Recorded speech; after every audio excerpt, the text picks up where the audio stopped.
হে মুমিনগণ, তোমরা শত্রুর সাথে লড়াইকালে নিজেদের আত্মরক্ষার উপকরণ সঙ্গে রাখো। অতঃপর পৃথক পৃথক বাহিনীরূপে জিহাদের জন্য বের হও, কিংবা সকলে একই সঙ্গে বের হও। নিশ্চয়ই তোমাদের মধ্যে এমন লোকও আছে যে জিহাদে বের হতে গড়িমসি করবে। তারপর জিহাদকালে তোমাদের কোনো মুসিবত দেখা দিলে বলবে, আল্লাহ আমার উপর বড় অনুগ্রহ করেছেন যে আমি তাদের সাথে উপস্থিত ছিলাম না। আর আল্লাহর পক্ষ হতে তোমরা কোনো অনুগ্রহ, বিজয় ও গনিমতের মাল লাভ করলে সে বলবে যেন তোমাদের ও তার মধ্যে কখনো কোনো সম্প্রীতি ছিল না। হায়, যদি আমিও তাদের সঙ্গে থাকতাম, তবে আমিও মহাসাফল্য লাভ করতাম। সুতরাং যারা আখিরাতের বিনিময়ে দুনিয়ার জীবনকে বিক্রি করে, তারা আল্লাহর পথে যুদ্ধ করুক। যে ব্যক্তি আল্লাহর পথে যুদ্ধ করবে, অতঃপর নিহত হবে বা জয়যুক্ত হবে, সব অবস্থায় আমি তাকে মহা পুরস্কার দান করব।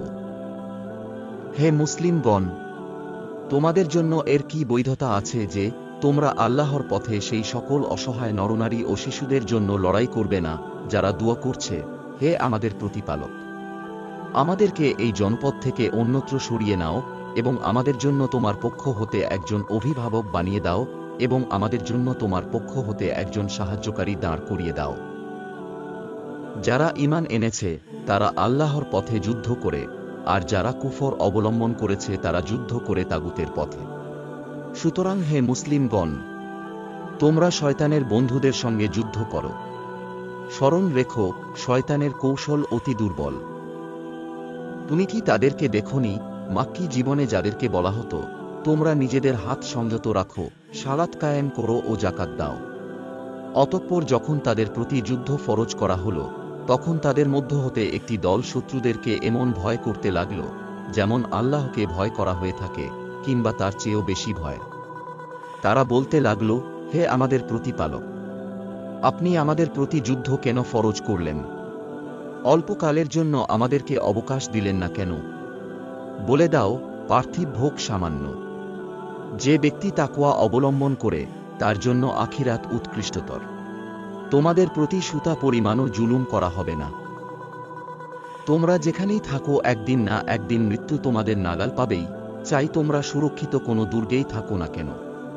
তাদের অর্থাৎ মুনাফিকদের যদি কোনো কল্যাণ লাভ হয়, তবে বলে, এটা আল্লাহর পক্ষ হতে। পক্ষান্তরে যদি তাদের মন্দ কিছু ঘটে, তবে হে নবী, তারা তোমাকে বলে, এটা আপনার কারণেই ঘটেছে। বলে দাও, সবকিছুই আল্লাহর পক্ষ হতে। ওইসব লোকের হলো কি যে, তারা কোনো কথা বোঝার ধারে কাছেও যায় না। তোমার যা কিছু কল্যাণ লাভ হয়, তা কেবল আল্লাহরই পক্ষ হতে, আর তোমার যা কিছু অকল্যাণ ঘটে, তা তোমার নিজেরই কারণে। এবং হে নবী, আমি তোমাকে মানুষের কাছে রাসূল করে পাঠিয়েছি, আর এ বিষয়ে সাক্ষীরূপে আল্লাহই যথেষ্ট। যে ব্যক্তি রাসূলের আনুগত্য করে সে আল্লাহরই আনুগত্য করল, আর যারা তাঁর আনুগত্য হতে মুখ ফিরিয়ে নেয়, হে নবী, আমি তোমাকে তাদের তত্ত্বাবধায়ক বানিয়ে পাঠাইনি যে তাদের কাজের দায় দায়িত্ব তোমার উপর বর্তাবে।